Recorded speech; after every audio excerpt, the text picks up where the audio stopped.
Bowlers rolling rawhide. Hey guys, welcome back to Clash with Bando. Hope everyone's doing well. It's the weekend here. We've had a couple of wars. We've actually had 3 wars, which I haven't done replays for. So we're currently at 233. And of course, actually I did cover the Swarm, I'm sorry, but then there's 2 wins we've had recently, which was versus a couple of non-plus sides really, so these guys didn't really have much of a showing. I'm just going to show the one attack. They didn't even fill the clan castles up, and this was Hoff's attack versus their number 2. I guess a fairly old style donut base. And he's analysed as well, no clan castle, so he doesn't need to stress about things coming out of that. He's taken the earthquake set. Bit of a mixture between max bowlers, max valks, a bit of a queen walk. You can see 8 healers, so 4 on the queen and then 4 on his core. So he does use a few giants as well, Hoff. It's one of the variations he likes to have. His king's getting up there as well, level 38, whilst still trying to get those troops up. So you can see it's a pretty straightforward attack. A lot of units for the core, and then just topping them up with healers and rages. So nothing really over the top, but a good solid attack nonetheless. And you can see that it was a single inferno at the back side of that. So he made pretty much short work of that. And you can see now the queen and the last few bowlers just mopping up around the outside. So yeah, it was actually a perfect war. So that made it a perfect war. I guess he used to look at them and be pretty keen to get the perfect wars, but when the other side doesn't really try, it's not really that great an achievement, I guess. It takes a bit of shine off it. So, yeah, that was a good war. Still nice to have, knock out, get a bit of practice, all those kinds of things. Let's have a look now at our last war that just finished yesterday afternoon. This was versus Core. I don't really understand the rest of it. So they had a bit of a go, but you can see no really 3-star specialists on our bases. For us, we did have a bit of a go as well, but then I guess it's one of those wars where you don't perform, you take it a bit slack. So this is a very old-styled, popular base. I don't know why the enemy queen was down the bottom. It's just silly. So I've gone ahead and drawn the Hound Loon out of the clan castle. 1 archer up the top to take it up there.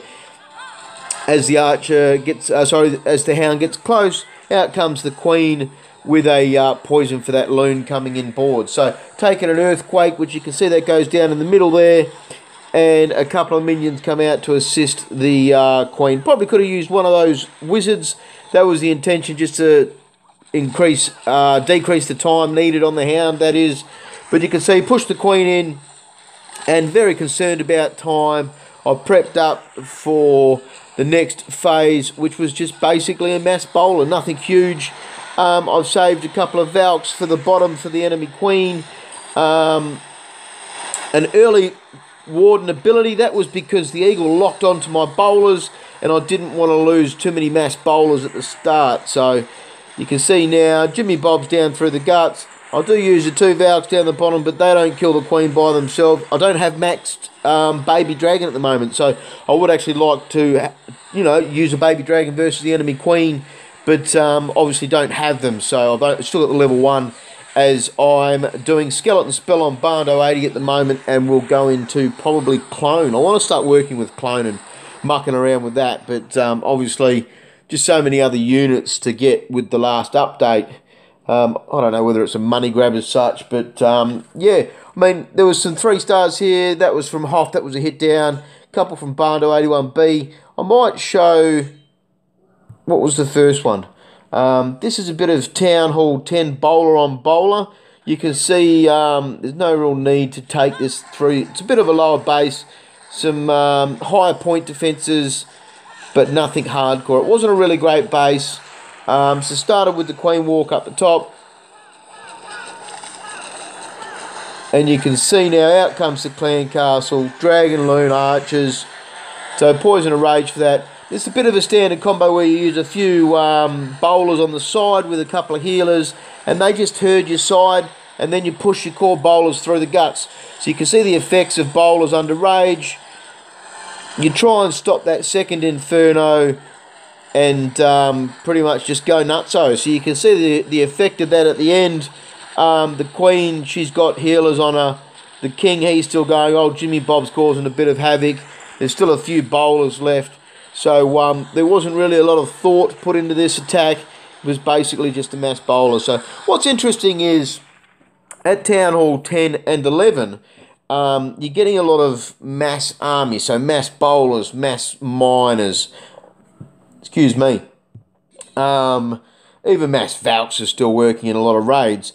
And at Town Hall 9, you've still got armies where you've got to think. This is a bit of a combo I've just put on the net the other day. It's been around for a little while, so healers follow your giants. Then you also use around 8 or so wizards. And then between 12 and 14 hogs. And the idea is the giants just go through. You might lose some of the spring traps. You're only going to ever lose 3 at a time. But then this is a bit of a variation that we used to use Hevaho, which was healers, Valks, and you do a bit of a queen walk. And sometimes you could have a very, I guess, not as versatile as what this one is. So, funnily enough, this army, you see the giants, the bowlers, and the king, they all move through sort of together. So your healers do chop and change. But the problem with rages on Valks is the Valks can run right into the centre of the base before anything, and everything's moved off, and they can't really do too much. So you can see here, the giants, the king, the bowlers, they're all pathing around nicely through this particular base, and the healers have now moved off onto the side bowlers. It's part of the issue of this army is a lot of the time you can have your bowlers just go randomly draw healers away. But it's such a versatile army. In your wars and your organised wars where the bases are very different, sometimes there might be Teslas in bad spots, ground skeletons in bad spots, things that aren't expected, clan castles that aren't expected. This army is going to give you a very versatile, because you're dropping around 8 to 9 giants on your start. They're going to bang through the wall. You don't need any wall breakers. You just use a couple of whizzies as the giants start banging through. I'll speed this one up, get a little bit quicker. So you can see they go out to that queen at the start and then start to go through the centre. So it was a hound in the clan castle, and that's almost perfect. If he hadn't have used his queen on here, then nothing would have been shooting at that hound. So I'll slow that down.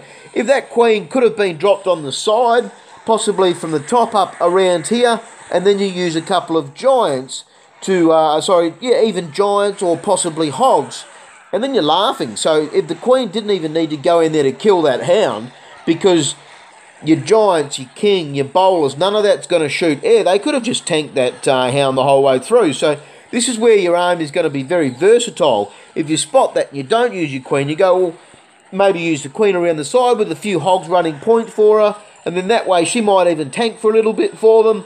And it's just going to be an army that's going to see a lot of play. I know a lot of the big clans are using it because it is a big, massive army at Town Hall 9. But still at Town Hall 9, you're seeing there's these armies and versatilities, and there's a lot of play at Town Hall 9 still. So it cost us our war versus the Swarm. Definitely go through and see that if you like, where we couldn't even get their bottom base down at the end of the war. So armies like this, I think, are very, very versatile. It's going to be very much the new meta, I think, and go from there. So that's, I guess, a bit of a wrap-up of our last couple of wins. Nothing really non-plus. We're hoping today for a bit of a decent queue if possible. But, yeah, hope you guys had a bit of a laugh, and clash on.